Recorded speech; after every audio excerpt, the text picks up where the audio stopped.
যুদ্ধের খবর এখন আর নতুন কিছু নয়। প্রতিদিনই আমরা টিভির পর্দায় দেখি ধোঁয়ায় ঢেকে থাকা শহর, ভেঙে পড়া বাড়ি, রাস্তায় ছড়িয়ে থাকা ধ্বংসস্তূপ, আর সেই সব কিছুর মাঝে অসহায় মানুষের কান্না।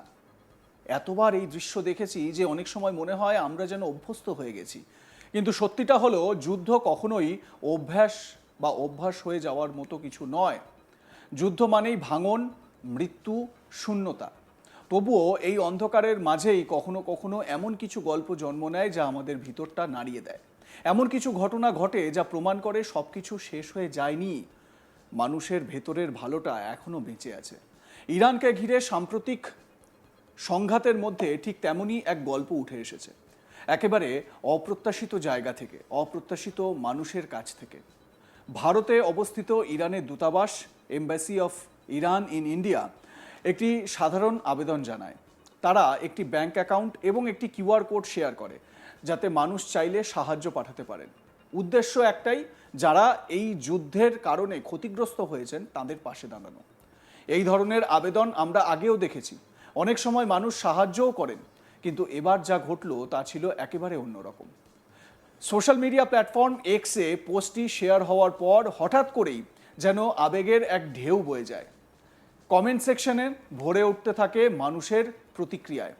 কেউ লিখছেন, কেউ নিজের ডোনেশনের স্ক্রিনশট দিচ্ছেন, কেউ আবার শুধু সমর্থনের বার্তা জানাচ্ছেন।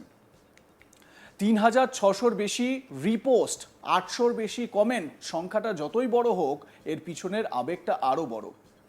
কিন্তু এই গল্পের সবচেয়ে গুরুত্বপূর্ণ দিকটা এখানেই, কারণ সাহায্যের হাত বাড়িয়ে দিয়েছেন এমন অনেকেই, যাদের আমরা সাধারণত এই ধরনের ঘটনার সঙ্গে জুড়ে দেখি না। তাদের মধ্যে অনেকেই হিন্দু এবং অনেকেই বিজেপির সমর্থক। আজকের সময়ে যেখানে ধর্ম আর রাজনীতি প্রায়শই বিভেদের কারণ হয়ে দাঁড়ায়, সেখানে এই ঘটনা যেন সমস্ত ধারণাকে চ্যালেঞ্জ করে। রাজমোহন নায়ার একজন সাধারণ ভারতীয়। তার সোশ্যাল মিডিয়া প্রোফাইলে তিনি নিজেকে সংঘী বলে পরিচয় দেন। তিনি নরেন্দ্র মোদীর একজন সমর্থক এবং কে আন্নামালাইয়ের ভক্ত। এই পরিচয় শুনে অনেকেই হয়তো ভাবতে পারেন তিনি হয়তো এই ঘটনার সঙ্গে যুক্ত হবেন না, বা এই যে ডোনেশন পর্ব তাতে তিনি যুক্ত হবেন না। কিন্তু বাস্তবটা ঠিক উল্টো। তিনি লিখেছেন, আমি একজন সংঘী, আমি মোদিজির ফলোয়ার, তবুও আমি এই ছোট্ট সাহায্য করছি কারণ আমি মনে করি এই যুদ্ধটা ইরানের উপর চাপিয়ে দেওয়া হয়েছে। এই একটা বাক্যই যেন অনেক কিছু ভেঙে দেয়। রাজনীতি, মতাদর্শ সব কিছুর বাইরে গিয়ে তিনি দেখেছেন মানুষের কষ্ট।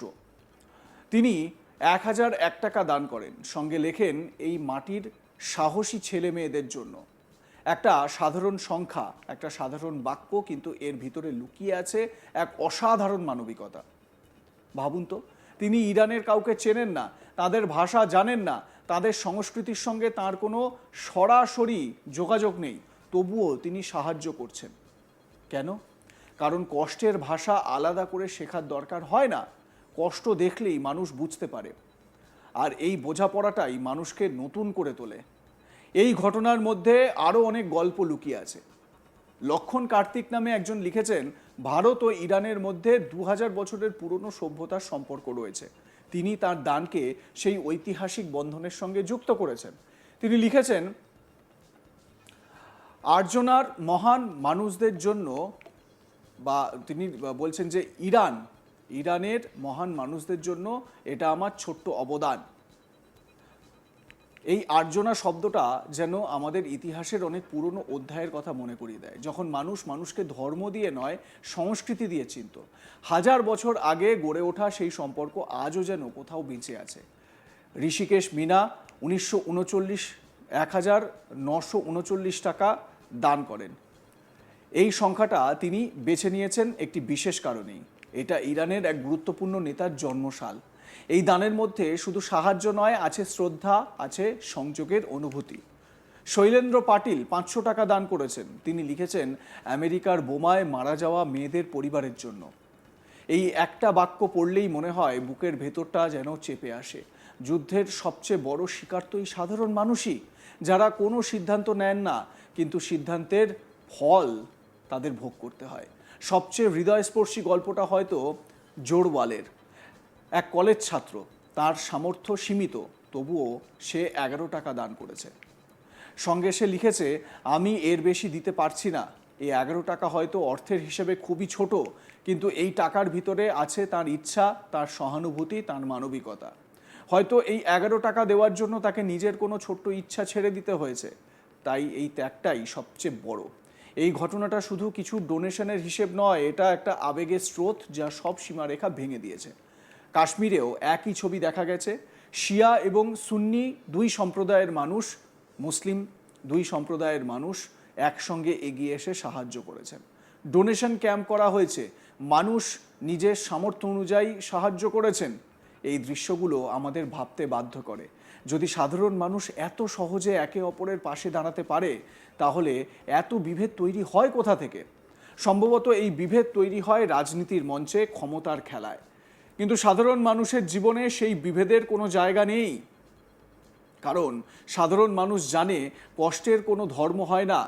ইরানের দূতাবাসের একজন মুখপাত্র বলেছেন, ভারতের মানুষ যেভাবে সাহায্যের হাত বাড়িয়ে দিয়েছেন তা তাদের হৃদয় ছুঁয়ে গেছে। তিনি বলেছেন, ভারতের মানুষ সব ধর্ম, সব সম্প্রদায় থেকে যেভাবে আমাদের পাশে দাঁড়িয়েছেন তা আমাদের জন্য অত্যন্ত আবেগের। এই কথার মধ্যে শুধু কৃতজ্ঞতা নয়, আছে এক ধরনের বিস্ময়ও। কারণ হয়তো তাঁরাও ভাবেননি এত দূরের মানুষ এতটা কাছে এসে দাঁড়াবে। এই ঘটনাটা আমাদের একটা বড় শিক্ষা দেয়।